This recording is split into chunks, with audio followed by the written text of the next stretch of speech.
Hello everyone, unit 6 gravitation का एक और वीडियो लेके आ गए। पहले क्या किया? Kepler's law, universal law of gravitation, acceleration due to gravity. और इसमें क्या करने वाले हैं?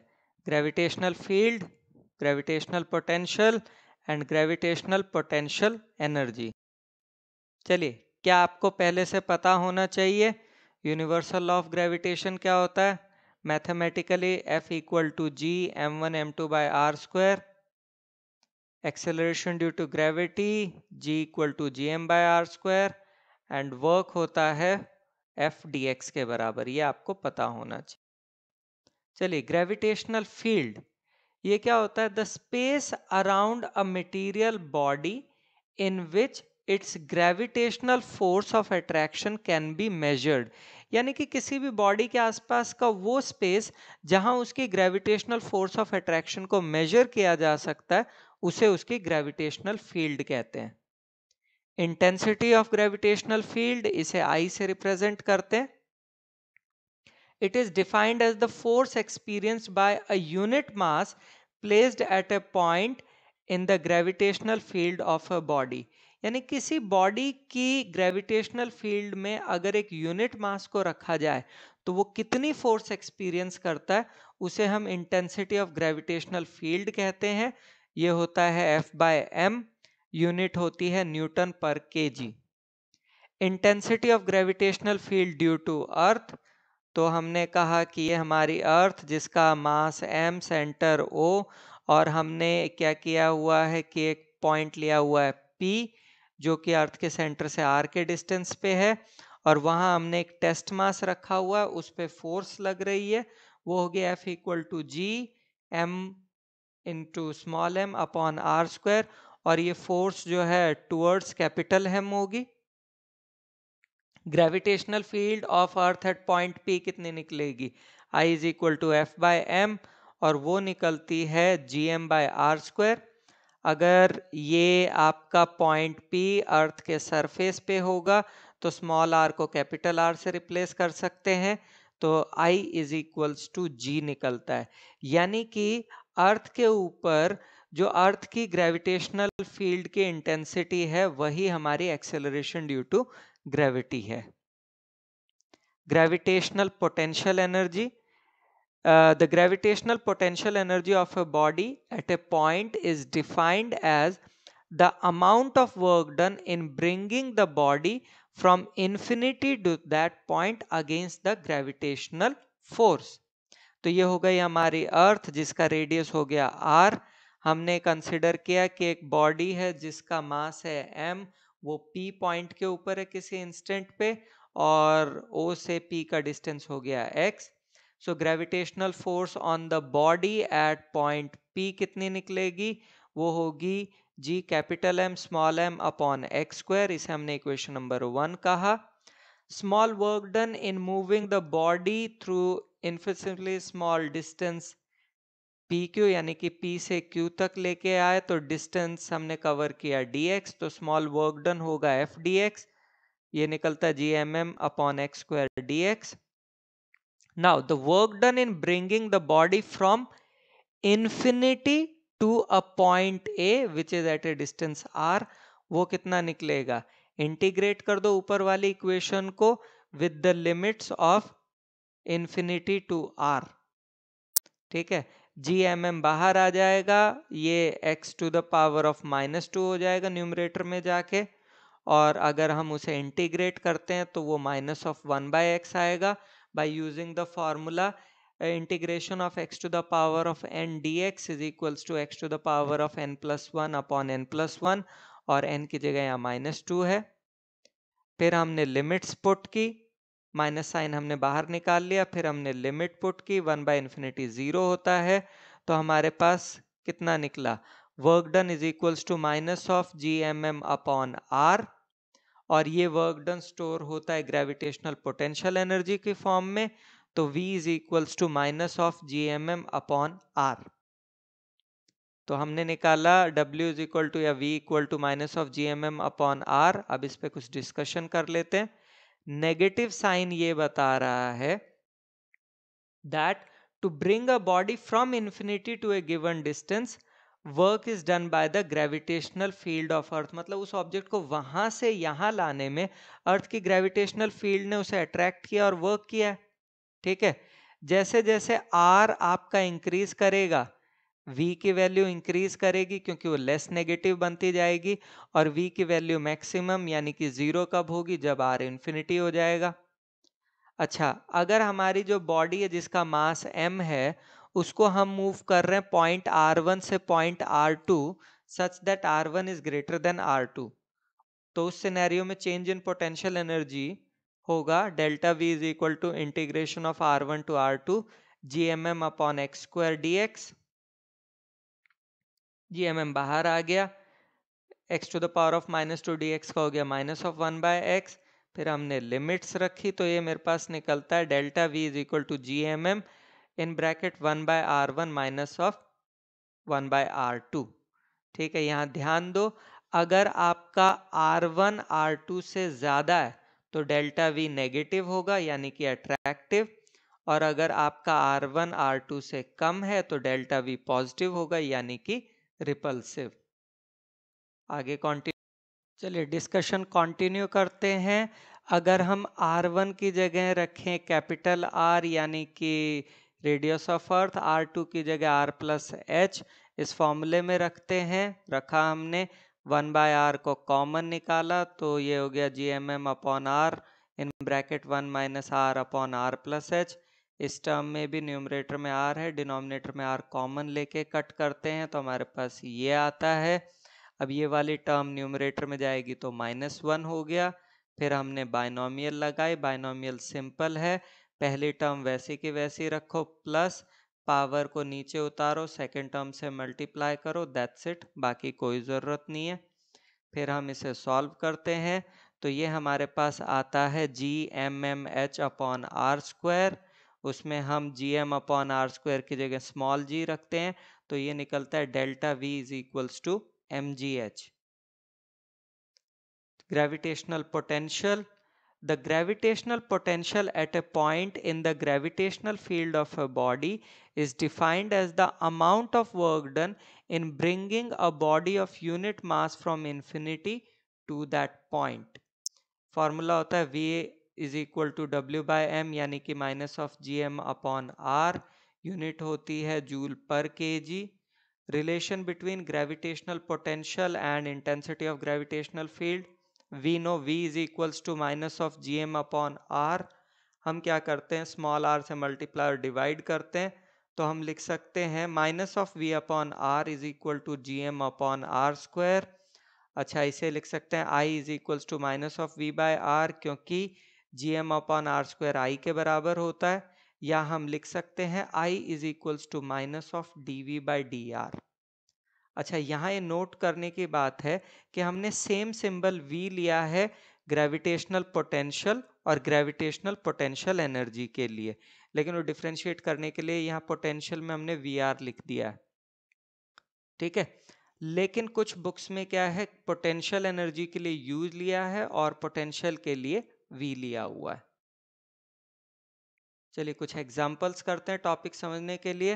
पहला question, find the potential energy of a system of 4 particles placed at the vertices of a square of side L, also obtain the potential at the centre of the square. तो ये हो गया स्क्वायर, लेंथ एल। अच्छा, अब हम जब पहला particle लेके आएंगे उस सिनेरियो में पोटेंशियल एनर्जी कितनी निकलेगी, जीरो। ठीक है, क्योंकि दूसरा कोई है ही नहीं, फॉर्मूला क्या था, minus of G M M upon R था, तो दूसरा कुछ है नहीं इसलिए जीरो आ गया। ठीक है, अब आया दूसरा, तो पोटेंशियल एनर्जी एट बी, ये किसके कारण होगी, because of A, so that will be minus of G M M upon L, तो ये आ गया minus of G M square upon L. ठीक है, तीसरा ये मास आया तो ये किसके कारण, बी के कारण कितना निकलेगा, minus of G M M upon L, और ए के कारण कितना निकलेगा, minus of G M M upon under root two L, क्योंकि ये एल है ये एल है तो पाइथागोरस थ्योरम से अंडर रूट टू एल आएगा, यानी कि इसे हम लिख सकते हैं minus of G M square upon L minus G M square upon under root two L. अब आया डी वाला मास, तो potential energy at D first because of A that will be minus of gmm upon L. Because of B, it will be minus of gmm upon under root 2L. Now because of C, it will be minus of gmm upon L. तो इसे हम लिख सकते हैं minus of 2 gm square upon L minus G M square upon under root 2L. Total potential energy will be the sum of all the four. ठीक है, ये आएगा minus of 4 gm square upon L minus 2 gm square upon under root 2L। ठीक है, minus 2 gm square upon L common आ गया, इसे हम सॉल्व करते हैं तो हमें निकलता है W is equals to minus of 5.41 gm square upon L. ठीक है, पोटेंशियल एट O यानी कि ये सेंटर पे वो निकलेगा V is equal to V A plus V B plus V C plus V D. ठीक है, तो अभी टोटल था अंडर रूट टू एल, यानी कि इसे लिख सकते हैं L by root two and L by root two. Similarly ये भी हो गया। अच्छा, अब वी ए यानी कि ये वाला, ये कितना निकलेगा minus of G M upon L by root two, क्योंकि पोटेंशियल होता है minus G M by R. दूसरे वाले के लिए भी सेम, तीसरे वाले के लिए भी सेम और चौथे वाले के लिए भी सेम। तो कितना आ गया minus of 4 √2 gm upon L. चलिए question number 2, two heavy spheres each of mass 100 kg and radius 0.1 meter are placed 1 meter apart on a horizontal table. What is the gravitational force and potential at the midpoint of the line joining the centers of the spheres? Is an object placed at that point in equilibrium? If so, is the equilibrium stable or unstable? काफी कुछ पूछा है। तो m is 100, r is 1। Okay, ये हो गए दो spheres, दोनों के बीच का डिस्टेंस 1, रेडियस 0.1। ठीक है, लेट हमने कहा x मिड पॉइंट है, तो ग्रेविटेशनल फोर्स एट x 0 होगी। क्यों? क्योंकि gravitational force exerted by each sphere will act in opposite direction, magnitude same, direction opposite, तो कैंसिल कर जाएंगे। Now gravitational potential at point x, so V is equals to minus of gm upon r by 2, क्योंकि total आपका r था तो centre से तो r by 2 ही होगा। ठीक है, फिर दूसरे के लिए भी सेम निकला, तो ये निकलता है minus of 4 gm upon r। ठीक है, हमने सारी वैल्यूज रखी तो ये निकलता है minus of 2.67 into 10⁻⁻8 joule per kg। Any object placed at point x will be in equilibrium but it will be in unstable equilibrium। क्यों भाई? क्योंकि अगर ऑब्जेक्ट की पोजीशन में थोड़ा भी चेंज आया तो उसके कारण क्या होगा कि आपका इफेक्टिव फोर्स जो है वो भी चेंज कर जाएगी उसी डायरेक्शन में। चलिए question number 3, 3 point masses each of mass m are placed at the vertices of an equilateral triangle of side L. What is the gravitational field and potential due to the three masses at the centroid of the triangle? ये हो गया centroid O पे। Now using the property of centroid we can say OA is equals to 2/3 of AD, basic mathematics है। अच्छा, AD की जगह हमने लिखा AB cos 30, इसका मतलब क्या निकला cos 30 is equals to AD upon AB, यानी कि हमने ये वाला एंगल कंसिडर किया हुआ है। cos 30 और AB की वैल्यू रखी, सॉल्व किया तो OA निकला L बाय रूट 3, तो OB और OC भी L बाय रूट 3 ही होंगे। ठीक है, ना intensity of gravitational field at A वो होती है gm अपॉन ओ ए स्क्वायर, वैल्यूज रखी तो ये आया 3gl अपॉन एल स्क्वायर, ये निकल गई ना। द मासेस आर इक्वल, यानी कि इंटेंसिटी भी सेम ही होगी तीनों की, ये निकाल ली। रिजल्टेंट निकाला IB और IC का, तो वो निकलता है हमारा 3 gm upon L² that is ID। अब IA और ID का मैग्नीट्यूड सेम है लेकिन ऑपोजिट डायरेक्शन में है पॉइंट O पे, इसका मतलब टोटल फील्ड जीरो निकलेगी ना। पोटेंशियल निकालना है तो वो होगा VA plus VB plus VC। VA होगा minus of GM upon L/√3, same for VB and VC। So this gives minus of 3√3 GM upon L। ना क्विकली रिकैप करें क्या क्या पढ़ा है भाई।